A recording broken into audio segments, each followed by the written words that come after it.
आज मैं आपको ये क्वेश्चन 10 जो है ये सॉल्व करके बताऊंगी। और ये जो क्वेश्चन 10 है ये मैंने क्लास 9th की सीबीएसई की मैथ्स की ओसल सैम्पल पेपर की बुक से लिया हुआ है। ये मैथ्स की ओसल सैम्पल पेपर की बुक है और चैप्टर का नाम है सर्कल्स, ठीक है। उसी से रिलेटेड ये क्वेश्चन है। ये क्वेश्चन बोर्ड टर्म 2012 सेट 6 को आ चुका है। क्वेश्चन क्या बोल रहा है, A C and B D are chords of a circle with bisect which bisect each other, prove that A C and B D are diameters, second A B C D is a rectangle. यहाँ पे ये बोल रहा है कि एक circle है जिसमें दो कॉर्ड्स है AC और BD, और ये दोनों कॉर्ड्स क्या कर रहे हैं, एक दूसरे को बाइसेक्ट कर रहे हैं। तो हमें यहाँ ये प्रूफ करना है कि AC और BD क्या है, डायमीटर्स है। मतलब ये जो कॉर्ड है इनको हमें प्रूफ करना है कि दोनों डायमीटर्स है। और दूसरा हमें ये प्रूफ करना है कि ABCD जो है वो रेक्टेंगल है, ठीक है। तो चलिए क्वेश्चन की हेल्प से हम यहाँ पे डायग्राम बनाते हैं। तो यहाँ पर सर्कल की बात हो रही है, देखिए यहाँ सर्कल लिखा हुआ है। तो सबसे पहले हम यहाँ पे सर्कल बनाते हैं। ये सर्कल हमने बना दिया, ठीक है। तो ये सेंटर हो गया। अब यहाँ पे दो कॉर्ड की बात हो रही, AC एंड BD। देखिए AC and BD, AC and BD are chords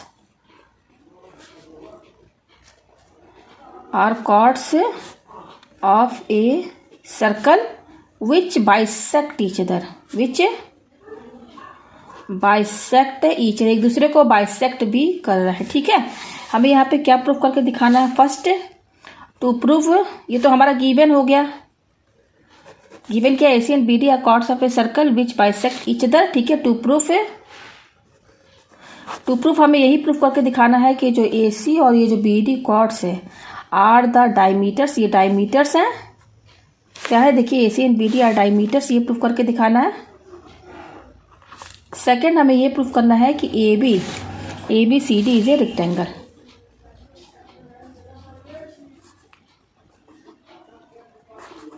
ये यहाँ पर हमें प्रूफ करके दिखाना है, ठीक है। अब देखिए यहाँ पे कॉर्ड की बात हो रही है, तो चलिए मैं यहाँ डायग्राम बना के आपको समझाऊँ थोड़ा। तो ये देखिए सर्कल है, ये सेंटर O है। यहाँ पे दो कॉर्ड की बात हो रही है, AC और BD। और कंडीशन क्या होनी चाहिए कि दोनों कॉर्ड एक दूसरे को बाइसेक्ट करने चाहिए। बाइसेक्ट करने का क्या मतलब है कि AC और BD दोनों को जब काटे ना, तो इस तरीके से काटे कि दोनों कॉर्ड्स एकदम हाफ हाफ डिवाइड हो जाए इक्वली। जैसे कि मान लीजिए सेंटर है, ये सर्कल है, सेंटर O है। तो देखिए दो कॉर्ड्स हैं, तो कॉर्ड्स एक ये हो गया, मान लीजिए ये भी कॉर्ड्स है। मान लीजिए कि ये AC है और दूसरा मैंने ले लिया BD।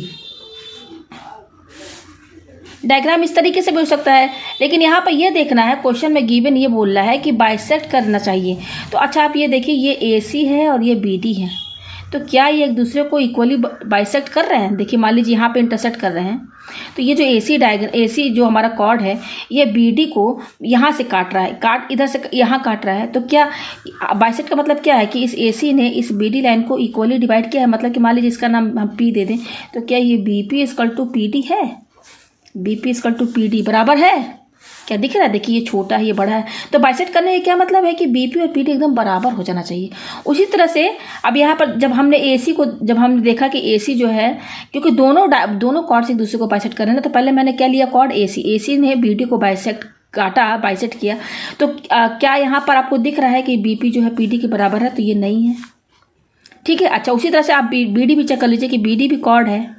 तो BD कॉर्ड ने AC को इस पॉइंट पे कट किया है, तो क्या AP और PC बराबर है। यहाँ पर देखिए AP = PC, क्या बराबर दिख रहा है, AP छोटा दिख रहा है, ये बड़ा दिख रहा है, ये भी बराबर नहीं है। तो क्या ये बाइसेक्ट कर रहे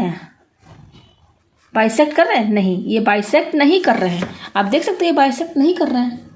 तो हमको कॉर्ड दोनों को इस तरीके से बनाना है कि दोनों बाइसेक्ट करें, दोनों एक दूसरे को बाइसेक्ट करना चाहिए इस तरीके से।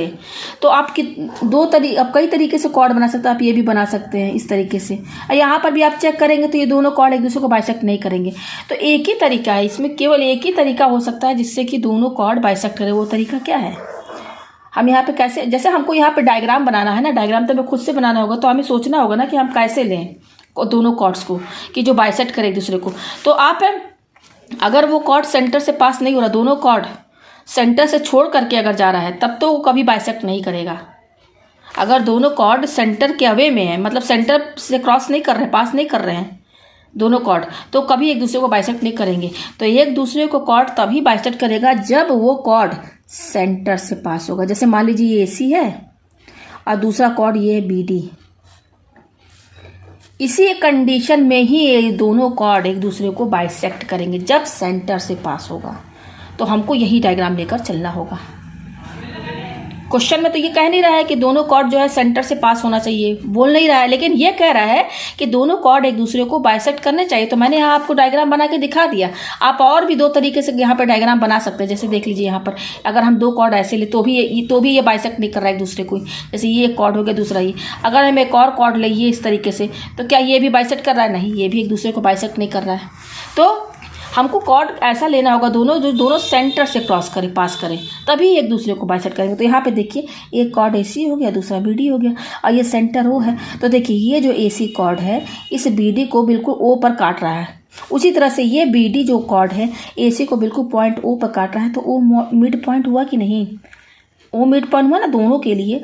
तो दोनों के लिए मिड पॉइंट हुआ, तो दोनों एक दूसरे को बाइसेक्ट कर रहे हैं कि नहीं? AC जो है BD को बिल्कुल इक्वली, यानी कि ये जो BO है, ये जो BO है ये OD के बराबर है कि नहीं? बिल्कुल दिख रहा है कि नहीं? होना है हर हाल में।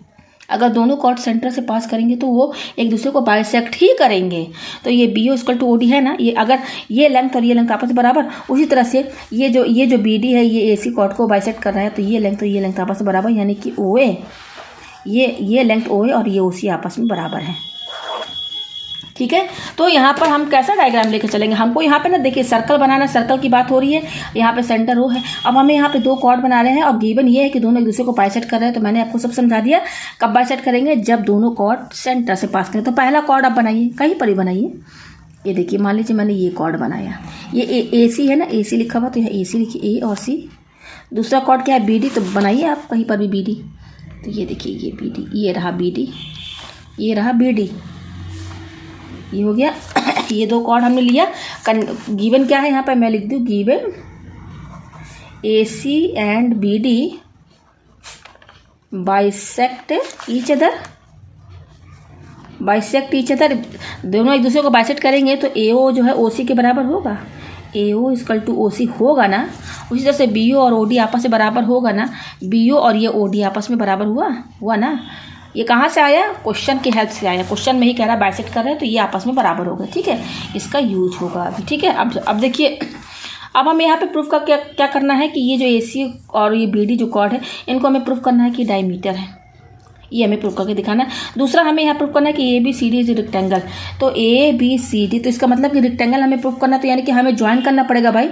ये A से लेकर B तक हमें ज्वाइन करना पड़ेगा ना, तभी तो हम प्रूफ कर पाएंगे। ये AB हो गया, फिर ये BC हो गया, और ये CD हो गया, और ये यहाँ पर ये ज्वाइन करेंगे। तो हमें क्या प्रूफ करना है? ABCD, यानी कि ABCD हमें ये प्रूफ करना है कि ABCD क्या रेक्टेंगल है। हमें ये प्रूफ करना, तो इसको ज्वाइन करना पड़ेगा भाई। पहले तो कॉर्ड था, अब यहाँ पे प्रूफ जो करना उसी हेल्प से हमको ये सब ज्वाइन करना पड़ेगा। लाइन A से B, B से C, C से D और D से A ज्वाइन कर दिया। ठीक है। अब चलिए, हमने इतना कर दिया, अब चलिए हम इसको प्रूफ करने की कोशिश करते हैं। तो प्रूफ करते हैं। तो यहाँ पर देखिए, हमने ये निकाल दिया। ये कहाँ से आई? मैंने आपको समझा दिया। अच्छा, यहाँ पर देखिए, जो ABCD है ये एक क्वाड्रिलेटरल है कि नहीं? क्वाड्रिलेटर किसे कहते हैं? जिसके 4 साइड हो। तो यहाँ पे देखिए, ये एक साइड AB हो गया, दूसरा BC, तीसरा CD और चौथा AD। तो ABCD एक क्वाड्रिलेटरल ही तो है ना। हम तो क्वाड्रिलेटर कह ही सकते हैं, जहाँ 4 साइड दिखे वो क्वाड्रिलेटरल है। तो मैं यहाँ पे लिखूंगी ABCD इज ए, क्या है? क्वाड्रिलेटरल है। क्वाड्रिलेटरल है। अच्छा, क्वाड्रिलेटरल, ये क्वाड्रिलेटर है। एंड यहाँ पर देखिए, ABCD जब क्वाड्रिलेटरल है तो हम ये कह सकते हैं ना कि इस क्वाड्रिलेटर में ये AC और ये BD इस क्वाड्रिलेटर का डायगोनल हुआ कि नहीं? है कि नहीं डायगोनल? भाई डायगोनल क्या है? ये देखिए, ये कॉर्नर है और ये कॉर्नर है, ये ज्वाइन हो रहा है, तो ये AC डायगोनल हुआ। उसी तरह से ये कॉर्नर D और ये B दोनों ज्वाइन है, दोनों को ज्वाइन कर देंगे तो ये डायगोनल हुआ कि नहीं? भाई ABCD क्वाड्रिलेटरल है तो AC और BD डायगोनल ही तो हुआ। ठीक है। तो यहाँ लिखते ABCD is quadrilateral and AC and क्या है? BD आर डायगोनल्स हुए ना, are diagonals of a quadrilateral ABCD quadrilateral की ये डायगोनल्स है। अच्छा, अब यहाँ पे देखिए, यहाँ पे ये अब ये डायगोनल्स हैं। अच्छा, डायगोनल्स हैं तो यहाँ पर हम ये भी कह सकते हैं, पहले क्या था कि कॉर्ड्स एक दूसरे को बाइसेक्ट कर रहे थे। AC और BD कॉर्ड्स हैं, दोनों एक दूसरे को बाइसेक्ट कर रहे हैं, तो ये आया उसके बाद हमने ये देखा कि ABCD क्वाड्रिलेटर का शेप लिया हुआ है, हमने यहाँ लिख दिया। अच्छा, ये क्वाड्रिलेटर है तो इसके बाद हमें ये भी समझ में आया कि भाई ACBD क्या डायगोनल्स ही दिख रहे हैं, तो हमने लिख दिया कि ये डायगोनल्स है। तो अब हम इसको ये भी कह सकते हैं कि ये डायगोनल्स, जो कि पहले कॉर्ड था लेकिन अब डायगोनल इसको हम मानना है, तो डायगोनल है, तो हम ये लिख सकते हैं कि diagonals of diagonals AC and BD bisect तो कर ही रहे हैं, ये कॉर्ड भी है, डायगोनल भी तो है ना भाई, AC और BD कॉर्ड भी है, और ये ACBD क्वाड्रिलेटरल का डायगोनल भी है, तो हम यहाँ लिख सकते हैं diagonal AC and BD bisect each other. Bisect कर रहे हैं ना, ये बाइसेक्ट कर रहे हैं, तो ये तो हमारा ऑलरेडी क्वेश्चन में गिवन था, तो हम लेकर आए थे, अपने से तो लेकर आए नहीं है, ये हो गया, लिख दिया मैंने। अच्छा, तो अब यहाँ पर देखिए थ्योरम कौन सा लगेगा, यहाँ पे थ्योरम लगेगा कि अगर किसी भी क्वाड्रिलेटरल में अगर उसका डायगोनल बाइसेक्ट करता है तो वो क्वाड्रिलेटरल पैरेललोग्राम कहलाएगा। तो थ्योरम यहाँ पे क्या यूज होगा, theorem if the diagonals of a quadrilateral bisect each other, अगर एक दूसरे को बाइसेक्ट करते हैं, then the quadrilateral, then this quadrilateral is a parallelogram. तब ये क्वाड्रिलेटरल क्या हो जाएगा, ये पैरेललोग्राम बन जाएगा, तब ये पैरेललोग्राम शो करेगा। Then if the diagonals of a quadrilateral bisect each other, then this quadrilateral is a parallelogram. इसका मतलब ये है कि हम यहाँ पे कैसे लिखेंगे इसको, अगर और अच्छे से लिखना है, ABCD इज ए क्वाड्रिलेटर। मैं इसको देखिए बहुत ही डिटेल में समझा रही हूँ। ABCD is a quadrilateral and diagonals AC और ये BD and the diagonals AC and BD bisect, देखिए एक दूसरे को बाइसेक्ट कर रहे हैं, देन क्वाड्रिलेटरल ABCD, अब ये क्वाड्रिलेटर क्या हो जाएगा, इसे पैरेललोग्राम हो जाएगा। कहीं पर भी अगर आप देखते हैं कि अगर कोई क्वाड्रिलेटर है उसका डायगोनल बाइसेक्ट कर रहा है तो वो क्वाड्रिलेटर क्या हो जाएगा, पैरेललोग्राम होगा। तो हम यहाँ पे ये कह सकते हैं कि ABCD is a parallelogram. Parallelogram को देखिए शॉर्ट में ऐसे लिखते हैं, पैरेलल, देखिए ये पैरेलल लाइंस है, तो ये पैरेलल का शो करते हैं, यहाँ पर सिंबल देते हैं, यहाँ पे ऊपर GM पैरेललोग्राम, ठीक है, तो ये पैरेललोग्राम हो गया। तो जब ABCD हमारा पैरेललोग्राम होगा तो पैरेललोग्राम की प्रॉपर्टी यहाँ सारी यूज होगी। तो क्या प्रॉपर्टी यूज होगी पैरेललोग्राम की, तो देखिए पैरेललोग्राम में क्या होता है, अपोजिट साइड्स इक्वल होते हैं। तो देखिए AD के अपोजिट क्या है, BC, तो ये आपस में इक्वल हो गया, AD इक्वल टू BC। उसी तरह से AB के अपोजिट क्या है, CD, तो ये AB इक्वल टू CD हुआ। क्यों, opposite sides of a parallelogram, ये सब थ्योरम है, पैरेललोग्राम की प्रॉपर्टी है, इक्वल हो गया। और क्या पढ़े हैं आप कि अगर कोई पैरेललोग्राम है तो उसका अपोजिट एंगल आपस में इक्वल हो जाएगा, यानी कि एंगल A के अपोजिट क्या है, C, तो ये दोनों आपस में इक्वल हो जाएंगे। तो हम यहाँ लिख सकते हैं angle A equal to angle C, और दूसरा क्या है, ये एंगल B के अपोजिट एंगल D है, तो ये दोनों आपस में इक्वल हो जाएंगे।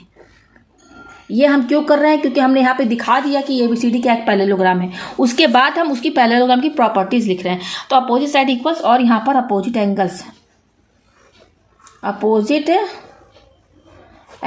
Of a parallelogram are equal. ये हमने सब लिख दिया उसकी प्रॉपर्टी। अब देखिए यहाँ पर, देखिए हमें यहाँ प्रूफ क्या करना है कि ABCD को हमें प्रूफ करना है कि एक रेक्टेंगल है, देखिए ये, और ये दिखाना है कि AC और BD जो है हमारे डायगोनल्स हैं, ठीक है। तो सबसे पहले हम इसको रेक्टेंगल प्रूफ कर देंगे। जब रेक्टेंगल ये प्रूफ हो जाएगा तो ऑलरेडी AC और BD क्या हो जाएंगे, डायमीटर्स ही होंगे, ठीक है ना। तो चलिए यहाँ पर तो इसको सॉल्व करते हैं, ये हमारा आ गया। अब यहाँ पर देखिए हम यहाँ देख रहे हैं कि ABCD ये हमारा क्या है, पैरेललोग्राम है ना, ठीक है, पैरेललोग्राम है। और यहाँ पर इसको क्वाड्रिलेटरल भी कह सकते हैं, ये क्वाड्रिलेटरल भी है, ठीक है। क्या है, एक क्वाड्रिलेटरल ही है, पहले तो क्वाड्रिलेटरल ही था ना। तो यहाँ पर देखिए जो ABCD जो क्वाड्रिलेटर है, तो इस क्वाड्रिलेटर का चारों कॉर्नर, एंगल A और एंगल D, सॉरी AD और CB, ये सब कॉर्नर है, ये कॉर्नर सर्कल पे टच कर रहे हैं ना। तो अगर क्वाड्रिलेटर का चारों कॉर्नर सर्कल पे टच करता है तो वो एक साइक्लिक क्वाड्रिलेटर हो जाता है। तो ये एक साइक्लिक क्वाड्रिलेटर हुआ कि नहीं, ABCD साइक्लिक क्वाड्रिलेटर है कि नहीं, क्योंकि चारों कॉर्नर सर्कल पर टच कर रहे हैं, चारों होना चाहिए, तो वो साइक्लिक क्वाड्रिलेटर होगा। तो हम यहाँ पे लिख सकते हैं कि ABCD इज ए, यहाँ हमें प्रूफ नहीं करना है, यहाँ पे चारों कॉर्नर टच कर रहा है सर्कल पर, तो ये एक साइक्लिक क्वाड्रिलेटर हुआ। तो ABCD is a cyclic cyclic quadrilateral हुआ। तो साइक्लिक क्वाड्रिलेटरल की प्रॉपर्टी क्या होती है? ए बी सी डी, देखिए मैं यहाँ बना के दिखा दूँ। जैसे ये मान लीजिए कि ये हमारा क्वाड्रिलेटरल है, देखिए चारों कॉर्नर टच कर रहा है ना, ये चारों ए बी सी डी, ये A B C D cyclic quadrilateral है। तो साइक्लिक क्वाड्रिलेटरल की प्रॉपर्टी क्या होती है कि अपोजिट एंगल का हो जाए तो opposite angles in cyclic quadrilateral are supplementary. Supplementary किसे कहते हैं? दो एंगल का सम 180 होता है। तो यहाँ पर देखिए साइक्लिक क्वाड्रिलेटरल, उसकी प्रॉपर्टी क्या है? Opposite angles in cyclic quadrilateral are supplementary. तो देखिए ए के अपोजिट क्या है? सी है एंगल, एंगल ए के अपोजिट एंगल सी है। तो इन दोनों, ये दोनों क्या है? इन दोनों का सम सप्लीमेंट्री है। तो हम यहाँ पर ये लिख सकते हैं कि अपोजिट एंगल से in a cyclic cyclic quadrilateral is supplementary. Supplementary समझ गए ना आप? दो एंगल का सम क्या होता है? दो एंगल का सम जो होता है 180 होता है। ये सब प्रॉपर्टी आप पढ़े होंगे इस चैप्टर में। तो हम यहाँ पर ये लिख सकते हैं कि ये साइक्लिक क्वाड्रिलेटरल, तो एंगल ए और एंगल सी इन दोनों का सम 180 होगा ना। सप्लीमेंट्री बोल रहा है ना कि दो अपोजिट साइक्लिक क्वाड्रिलेटरल के अपोजिट एंगल्स जो होते हैं सप्लीमेंट्री होते हैं। तो हम angle A plus angle C 180 लिख दिया। दो एंगल का सम 180 जो होता है उसको सप्लीमेंट्री कहते हैं। उसी तरह से एंगल बी के ऑब्जेक्ट क्या है? Angle D. तो एंगल बी और एंगल डी इनका सम क्या हो जाएगा? 180 हो जाएगा। हो गया। अब देखिए यहाँ पर हम पहले यहाँ पर क्या लेकर आए थे? यहाँ पर ये देखिए कि एंगल ए जो है एंगल सी के बराबर, ये कैसे आया था मैंने सब समझा दिया आपको। तो यहाँ पर देखिए यहाँ पर क्या है? Angle A plus angle C है ना। तो हम यहाँ पर क्या लिख सकते हैं? यहाँ पर एंगल ए और एंगल ए जो है, देखिए एंगल ए जो एंगल सी के बराबर है ना। तो यहाँ देखिए ये जो इक्वेशन आया है हमारा, एंगल ए ऐसे ही रहेगा इस एंगल सी की जगह। एंगल सी किसके बराबर? एंगल ए के बराबर है। तो इस एंगल सी की जगह हम एंगल ए लिख देंगे। तो ये 180 हो गया। तो एंगल, दो बार एंगल ए आ रहा है तो 2 एंगल ए इक्वल टू क्या हो गया? 180 हो गया। तो यहाँ से एंगल ए निकाल लीजिए। ये 2 इंटू में इधर आएगा तो इसके डिवाइड में चला गया तो ये कट जाएगा तो 90 आया। तो एंगल ए कितना आया? 90 आया। उसी तरह से ये वाला जो इक्वेशन है यहाँ पर देखिए एंगल बी है और angle B plus angle D है। तो हम यहाँ पे क्या करेंगे? जो एंगल बी है, यहाँ देखिए एंगल बी किसके बराबर है? एंगल डी के बराबर। तो इस एंगल बी की जगह हम क्या रख देंगे? Angle D. और ये ऐसे ही रहेगा एंगल डी इक्वल टू 180। तो ये हो जाएगा, दो बार एंगल डी आया 2 एंगल डी हो गया इक्वल टू 180।